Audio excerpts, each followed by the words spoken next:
Hey guys, it's Rose. We are at the end of March and it was a fabulous month for me. I completed 17 books, so I'll be trying to do a quick yes, no, maybe video. However, these are all solid yeses. They may not all be five-star reads, but I would recommend any one of these books that I'm going to show you to my bookish friends here on TikTok. I definitely exceeded the initial number of books I wanted to read this month, but a couple of them were audiobooks, which made it go a little bit faster. Just came back from vacation. I had an awesome time, so I'm feeling refreshed and ready to share with you the books that I completed in March. So let's get going. The first book that I want to discuss is Babel by R.F. Kuang. This was an absolute delight to read. I love this book. I totally would give this a 5-star. Yes, all over. I understand why this book won Book of the Year in 2022, why it was a number one New York Times bestseller. It just blew my expectations. The characters, the story, the history was amazing. So Babel is a definite yes. City of Gods and Monsters. This one is book one of A House of Devils novels by Kayla Edwards. Another great book. It's really thick, so it took me a little bit to get through. And the story kind of started out a little slow for me, but by the end of the book, I was totally in love with the characters. And I think I got a new book boyfriend. So this one is a yes. Carrie Lake's Nightshade. Now, I absolutely love Carrie Lake, one of my absolute favorite authors of dark romance, but more like gothic romance. And this book definitely delivered. Nightshade is the first book. Definitely looking forward to reading the second book next month. Spoiler alert. But yeah, can't say enough about Nightshade. Now, why didn't you guys warn me about Jennifer Hartman? So this month I got to 2 Jennifer Hartman books. This was where the waterworks started. I was not prepared for Jennifer Hartman. You guys should have warned me. So I read 2 Jennifer Hartman books this month. The first one I read was Older, which I just totally expected to be your typical age gap, easy read, right? That's what you would think. Oh my God, this book had me crying, like literal boohoo crying. I absolutely loved it, and I would recommend Older if you're into age gap romances. Then, Still Beaten. This book gutted me. I was in tears.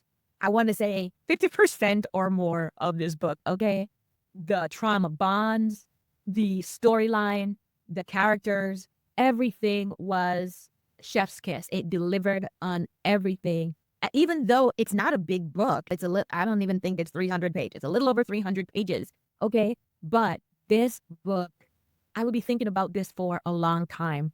It's a mix of romance, thriller, mystery, everything just seemed to be rolled up in here. The horror that the characters went through. But absolutely loved this book. And due to these 2 books by Jennifer Hartman, I have added a couple more Jennifer Hartman books to my collection. I started the Legacy series. So this is book 1, Reign of Shadows and Endings. I loved this book. It's different, which is great. The characters are great. The female character, she annoyed me to no end all through the book, but I still enjoyed this book and I'm looking forward to continuing the Legacy series. So this one was a definite yes and would recommend. Say You Swear by Megan Brandy. So this is your brother's best friend story. I like the book. It was an easy read. The characters in here are a bit young, so the story reads a little bit more young adult, which is fine. There's still a lot of heart, a lot of things in here to make you fall in love with the characters. I definitely got another book boyfriend from this one, which was unexpected because I typically like the more grumpy alpha male characters. But this guy, Noah, oh my God, the fact that he was willing to walk away essentially was just everything. This one also had me in tears. Great read. Next up, I completed the Court of Raven duology. This is a dark fantasy romance. So book one is Feathers So Vicious and book two is Shadows So Cruel.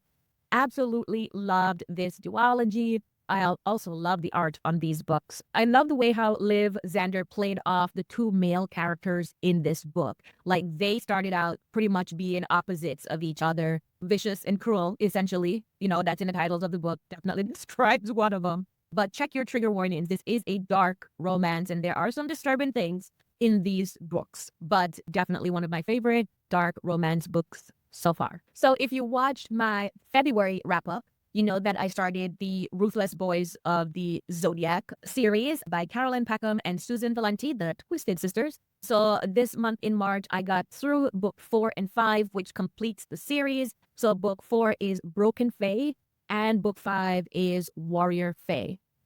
I loved this series. A couple of the characters from Zodiac Academy does show up in the Ruthless Boys of the Zodiac series. This series happens before Zodiac Academy. But yeah, I really enjoyed these books and probably will end up switching back to Zodiac Academy because that is a long series. But we'll probably end up switching back to Zodiac Academy now that I've completed this series. Another duology that I completed in March is the Crimson Moth duology. So that is Heartless Hunter and Rebel Witch. So this duology is by Kristen Sorelli. I enjoyed both books. I enjoyed book 2, Rebel Witch, more than I did book 1. However, great duology and I would totally recommend these books.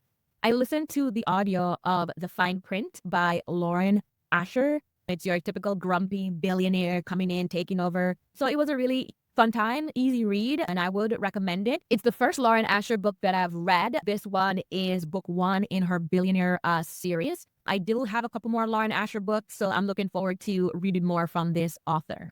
The Crash by Frida McFadden was another one that I listened to the audio of. It was one of the thrillers that I wanted to read. And it definitely had a lot of twists and turns that I enjoyed. Another tearjerker this month. I would give this one maybe a 3.5, 4 stars. It was a great read, and I look forward to reading more Frida McFadden books. Another book that I listened to on audio was Daughter of No Worlds, which is book 1 in Carissa Broadbent's The War of Lost Hearts series. This is book 1. I enjoyed this story as well. There's a lot of people that recommended the book, which is why I read it or listened to it. But yeah, I enjoyed this one and most likely will continue with this series. Now, last but not least is Empire of the Vampire. This is by Jay Kristoff. Really big book, but this was another one that shattered me, took me on an emotional roller coaster. The emotional damage was real. I cried so much reading this book. I am looking forward to the next book in the series, book 2, Empire of the Damned. But I may just need some time to recover. Oh my goodness. Absolutely love Empire of the Vampire. So those are the books that I completed in the month of March. Let me know in the comments if you have read any of these books and your thoughts about them. I am sure April will be another awesome month of reading, which of course I will let you guys know about. I may end up doing some reviews on a couple of these books because they were just so good.